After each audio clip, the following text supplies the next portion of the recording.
Initially, it was I had just gotten off of a job because I was in kind of the more politics side of it, and I was like, I don't know if I want to keep doing this. How do I kind of refocus it and find what I want to do? And when I came back home to kind of figure that out, I had heard from a neighbor uh, that I grew up knowing for my time in town my whole life. And she was like, "Oh, the clerk's actually looking for someone to help out." And I'm like, "Oh, well, that would be a good way to see if maybe I want to do something in local government." And so I went and I asked and ended up being there for about 10 or 11 months before she was ready to retire. And then it was like, well, I was looking and I hadn't really given it too much thought before. I'm like, I don't know how many other people are really ready to run for this or able to run for this right now. And so I kind of started to put out my feelers about it, and people were receptive to the idea. And so I thought maybe I actually have a shot of running for this after all, and I went for it from there and tried to make as many community connections as I could so that I could really build it. I didn't want it to just be, I want to get this. I wanted to really earn it and make those connections and make people want me to be there. What was it like running like your first election at like such a young age too? It was so eye-opening and so stressful and crazy every step of the way, but it was so much fun because you got to meet so many people on so many different levels.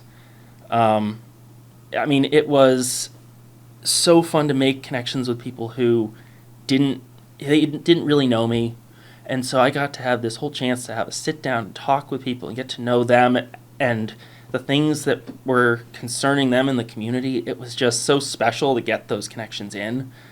And then it just kind of took on from there. And I was so lucky to have my family who was so supportive and so many friends who supported me too, even when it came to things like holding signs for me. But and they'll tell you too, up until the moment the results were read, I was still thinking, oh no, I might still lose this. I need to brace myself for the impact. And I actually had a huge margin, and they're like, why were you even worrying, Connor? It's like, because I don't want to like go in thinking that I'm gonna win. Then I don't really deserve it if I just think, oh, it should just be given to me. So, yeah. Was like political service, political engagement, civil engagement, was that a big part of how you were raised? Yeah, so I mean, for not to the same degree that I got into it, I've always found politics, government to be fascinating.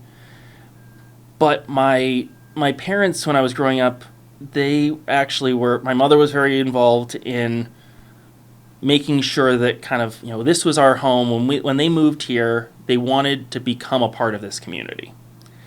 And I still remember one time there was a discussion on changing the name of our street growing up.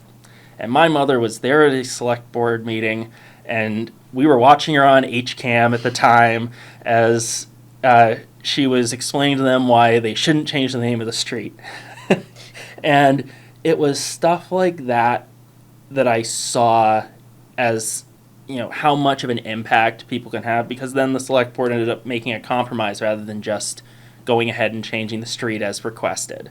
And I saw how much that impact can be made, and I saw that multiple times then over the course of seeing my parents interact with town government. It's pretty interesting. I love that you saw your mom have like an impact on the community. Now you get to do the same. Yep. So as town clerk, I know that's a very like broad job. You have a lot of different roles. Do you want to give us like a quick overview of like what you kind of like day to day looks like? The best part about being town clerk is that day to day is never the same.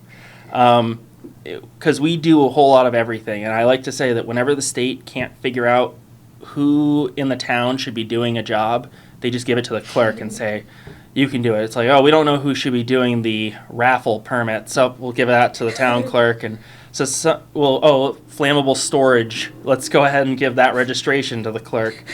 So, I mean, it can be a lot of doing dog licenses day to day. Sometimes it's getting people's business certificates all set.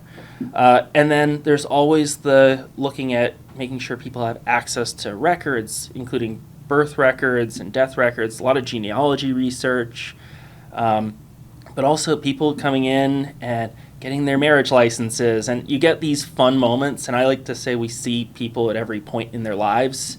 We see people when they're coming in to get married. We see them back here for their first child to pick up their birth certificates, and we see them when they lose a loved one and we're issuing the death certificate, but we're having these conversations with them, and it's maintaining that sense of community by having our office be that point of contact.